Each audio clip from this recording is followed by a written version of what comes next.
We'll continue on here with the matching questions, matching polynomial and rational functions to their graphs.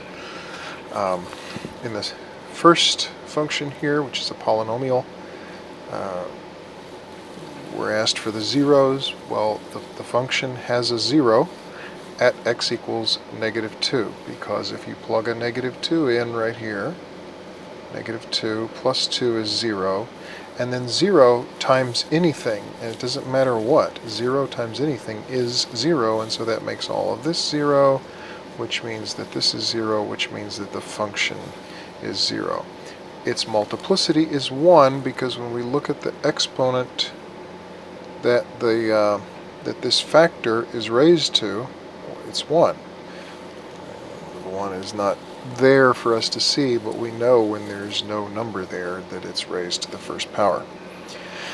Now, when we see an x by itself here in the series of multiplications, we know that if we place a 0 here, then again 0 times the rest of it is 0, and so that makes 0 a 0 of the function, and its multiplicity is 2, because it is raised to the second power.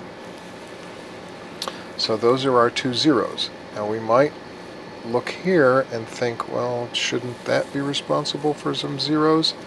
It would be, except that it's not factorable. The only way you can factor it is to use complex numbers, and if we use complex numbers, those will not be real numbers, and we can't graph real numbers in the real plane, so we can't find any real zeros associated with this factor. The next part asks what's the y-intercept, and the y-intercept is going to occur when x is 0. So if we put a 0 in here and here, or here, here, and here, then as we have seen, when x is 0, the function is 0. So that means that our y-intercept is 0. The next two parts ask for the degree, characteristics of the degree and the leading coefficient. The degree of the function is odd because the highest power that any term is raised to is 5, and 5 is an odd number. So put a little check or an X in this box to indicate that the degree is odd.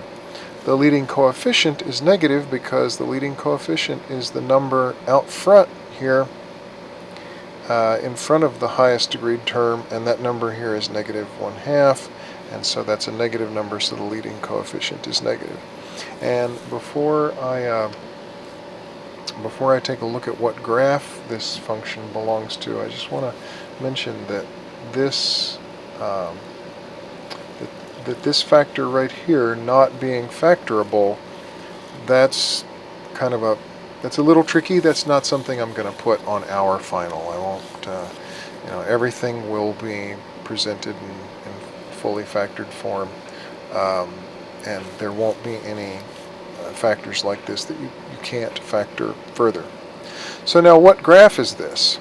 Well, we're going to look for a graph that crosses the x-axis at -2 and at 0, because that's where the function values, which means the y values, that's where they're going to be 0. So we look for a graph that crosses the x-axis at 0 and -2.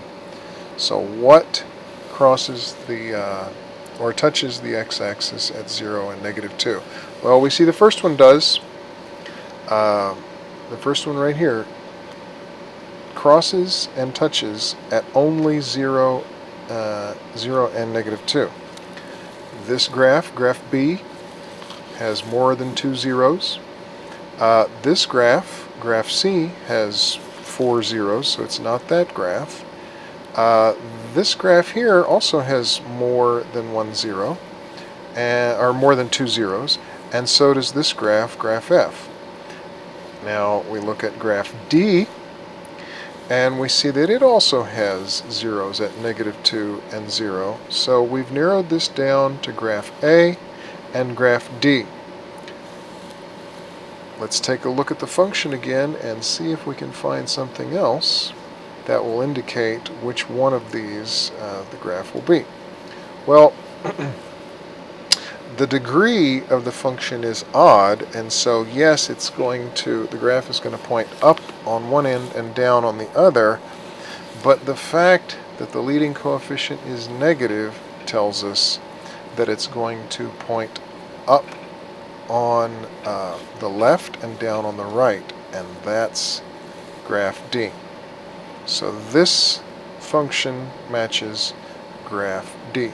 So let's go ahead and put that in right here. Matching graph is D.